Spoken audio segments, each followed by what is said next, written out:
না, এটা কোনো নাটক তৈরি হচ্ছে, নাটক। সব সবার কাছে আছে, কে কি, কার কি নাম, তার তৃণমূলের পদ কোথায়, তৃণমূলের কোন নেতার সঙ্গে তার সম্পর্ক, পুলিশ সব জানে। পাড়ায় পাড়ায় গিয়ে, মহল্লা মহল্লা গিয়ে পুলিশ বলে আসছে, ভাই এখন তারা একটু আলাদা, দূরে দূরে থাক, সাবধানে থাক। এ পুলিশ সব জানে। খাদিমের অপহরণের আসামি পুলিশ বার করতে পারে কলকাতার পুলিশ, হ্যাঁ? আর এইসব বার কথা যেন সবাই দিনের আলোতে দেখছে, গুন্ডাদের, মস্তানদের। সিসিটিভি মানেটা কি, সোশ্যাল মিডিয়া মানেটা কি, দিনের আলোতে সবকিছু দেখা। পুলিশের চোখের সামনে করছে, সেখানে পুলিশ লুকোচুরি খেলছে। সিপিকে এসে বলতে হচ্ছে আমি পারলাম না। কি করছেন মমতা ব্যানার্জি আপনি? এই ছ্যাবলামো কেন করছেন বাংলা মানুষের সঙ্গে জানি না আমি। বাংলার মানুষ আপনাকে আর ক্ষমা করবে না। বাংলার মানুষ কিন্তু আপনাকে আর ক্ষমা করবে না। বাংলার মানুষের ধৈর্যের বাঁধ ভেঙে গেছে, এটা মাথায় রাখবেন। তার মানেটা হচ্ছে খোকাবাবুর সঙ্গে দূরত্ব তৈরি হচ্ছে। খোকাবাবু মানছে না। আপনারা দেখছেন না খোকাবাবুকে কোনো ময়দানে, মিছিল মিটিংয়ে দেখতে পাচ্ছেন না নিশ্চয় আপনারা। তার মানেটা কি, দূরত্ব তৈরি হচ্ছে, এটা তার স্পষ্ট প্রমাণ। তার জন্য তৃণমূলের মধ্যে বিক্ষোভ তৈরি হচ্ছে। সবাই কি মানবে এটা, যে তাদের ঘরের মা বোনদের উপরে এই ধরনের অত্যাচার হোক? এটা মানবে? আমরা তো মানুষ রে ভাই, যে যাই রাজনীতি করি না কেন। লক্ষ্মীর ভান্ডার আমাদেরই পয়সা নিয়ে আমাদেরকে দেওয়া হয়। লক্ষ্মীর ভান্ডার মমতা ব্যানার্জি নিজের পৈতৃক সম্পত্তি থেকে দেওয়া হয় না, আমাদেরই টাকা নিয়ে আমাদের দেওয়া হয়। লক্ষ্মীর ভান্ডার ভারতবর্ষের বিভিন্ন রাজ্যে বিভিন্ন নামে চালু আছে, এটা শুধু পশ্চিমবঙ্গের জন্য নয়। কিন্তু লক্ষ্মীর ভান্ডারে ভয় দেখিয়ে বাংলার গ্রামে গ্রামে গরিব মানুষদেরকে বিভ্রান্ত করবার মধ্য দিয়ে যে রাজত্ব চলছে, তার পরিণামটা কি সেটা দেখতে পাচ্ছি। তার মানেটা হচ্ছে খোকাবাবুর সঙ্গে দূরত্ব তৈরি হচ্ছে। খোকাবাবু মানছে না। আপনারা দেখছেন না খোকাবাবুকে কোনো ময়দানে, মিছিল মিটিংয়ে দেখতে পাচ্ছেন না নিশ্চয় আপনারা। তার মানেটা কি, দূরত্ব তৈরি হচ্ছে, এটা তার স্পষ্ট প্রমাণ। তার জন্য তৃণমূলের মধ্যে বিক্ষোভ তৈরি হচ্ছে। সবাই কি মানবে এটা, যে তাদের ঘরের মা বোনদের উপরে এই ধরনের অত্যাচার হোক? এটা মানবে? আমরা তো মানুষ রে ভাই, যে যাই রাজনীতি করি না কেন। লক্ষ্মীর ভান্ডার আমাদেরই পয়সা নিয়ে আমাদেরকে দেওয়া হয়। লক্ষ্মীর ভান্ডার মমতা ব্যানার্জি নিজের পৈতৃক সম্পত্তি থেকে দেওয়া হয় না, আমাদেরই টাকা নিয়ে আমাদের দেওয়া হয়।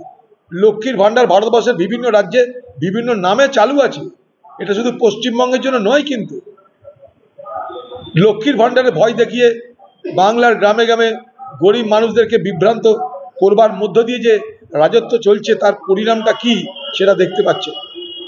এই যে মমতা ব্যানার্জির গুমার্তুমির জন্য সাধারণ মানুষকে ভুগতে হচ্ছে। মমতা ব্যানার্জি নিজে একটা রাজ্যের মুখ্যমন্ত্রী, তার তো উচিত আন্দোলনকারী যারা, তারা তো এই রাজ্যেরই নাগরিক, তাদের সঙ্গে আলোচনা করে একটা সমাধান সূত্র বার করা তো দায়িত্ব মুখ্যমন্ত্রী, কারণ প্রশাসনটা তার। সে একদিকে স্বাস্থ্যমন্ত্রী, একদিকে পুলিশ মন্ত্রী। তাহলে স্বাভাবিকভাবে তার দায়িত্বের মধ্যে বর্তা এটা, যে এই আন্দোলনকারী যারা ডাক্তার বলুন, নার্স বলুন, তাদের সঙ্গে আলোচনা করে বিষয়টাকে একটা মীমাংসা সূত্র তৈরি করা। বাংলার মুখ্যমন্ত্রী গুমার শুধু নয়, তিনি এখন ডাক্তারদের বিরুদ্ধে যুদ্ধ ঘোষণা করেছেন।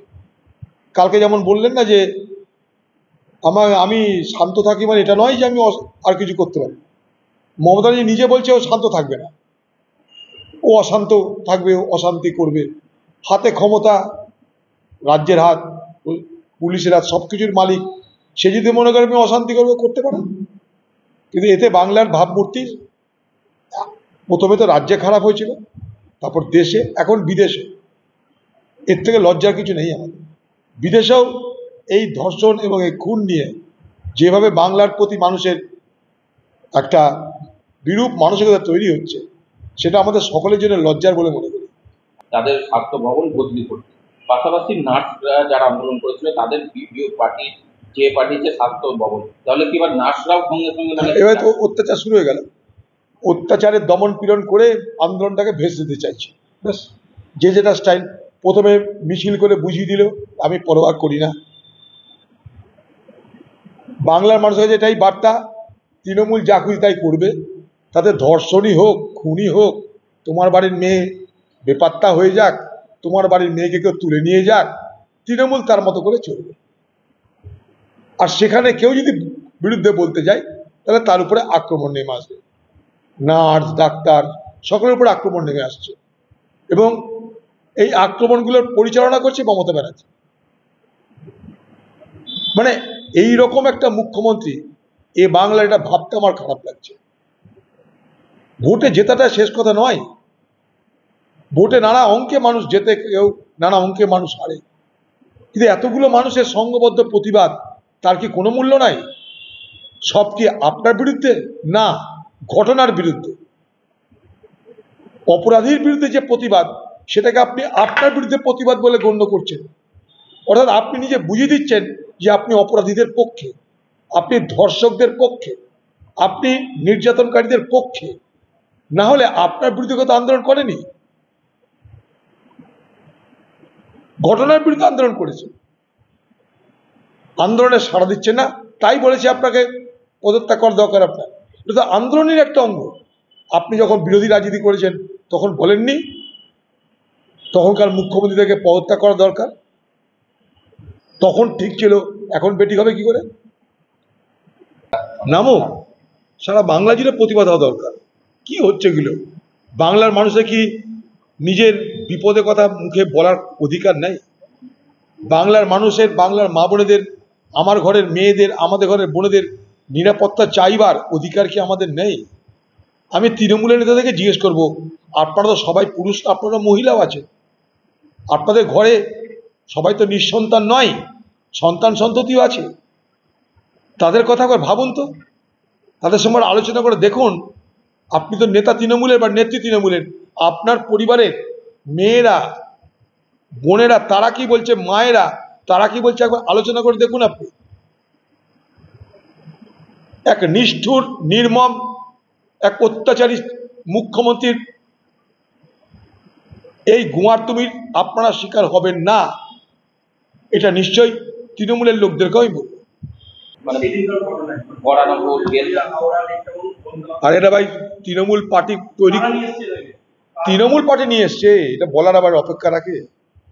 তৃণমূল পার্টি দিদির নির্দেশে সংগঠিতভাবে তাদের দলের যারা হারমাত বাহিনী তাদেরকে নিয়ে এসছে মানে চিকিৎসকদের বিরুদ্ধে চিকিৎসা করানোর জন্য। তৃণমূলের চিকিৎসা, তৃণমূলের চিকিৎসা, মারধর, লুটপাট, চিকিৎসকদের বিরুদ্ধে সেই চিকিৎসা করানোর জন্য দিদি সব করেছে। এগুলো সব বাংলার মুখ্যমন্ত্রী মমতা ব্যানার্জির নির্দেশে হয়েছে। এটা ভাবার কোনো কারণ নেই যে মুখ্যমন্ত্রী কিছু জানে না, মমতা ব্যানার্জি কিছু জানে, এটা ভাবার কোনো কারণ নেই।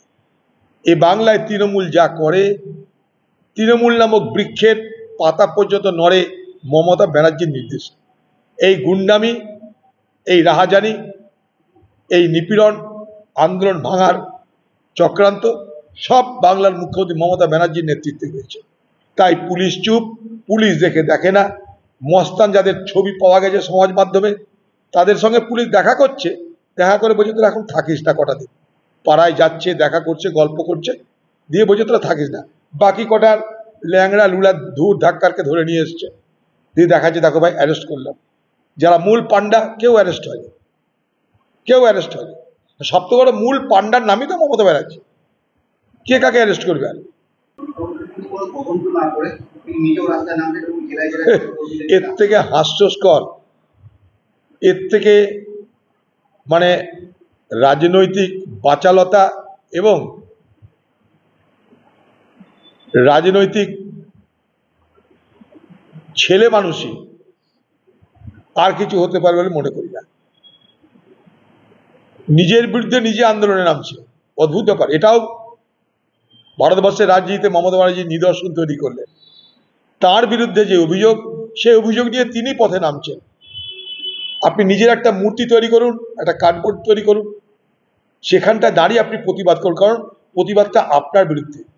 আপনার রাজ্য ব্যর্থ, আপনার পুলিশ ব্যর্থ, আপনার অধীনে হাসপাতালে আমাদের ঘরের একটা বোন বা মেয়ে সে ধর্ষণ এবং খুন হয়েছে, সবটা আপনার ব্যর্থতা। কারণ আপনি স্বাস্থ্যমন্ত্রী, আপনি পুলিশ মন্ত্রী। বড় অদ্ভুত, আপনার বিরুদ্ধে আপনাকে বলতে হচ্ছে। আপনি সেখানটা দেখাতে চাইছেন যে আমি কত বড় সততার প্রতীক দেখো, আমি আমার সরকারের বিরুদ্ধেও বলছি। এইসব ভণ্ডামি বাংলার মানুষ দেখছে দিদি ভাই, এ ভণ্ডামি দেখছে। আপনার দেহের ভাষাতে আপনি প্রমাণ করে দিচ্ছেন যে আপনি জোর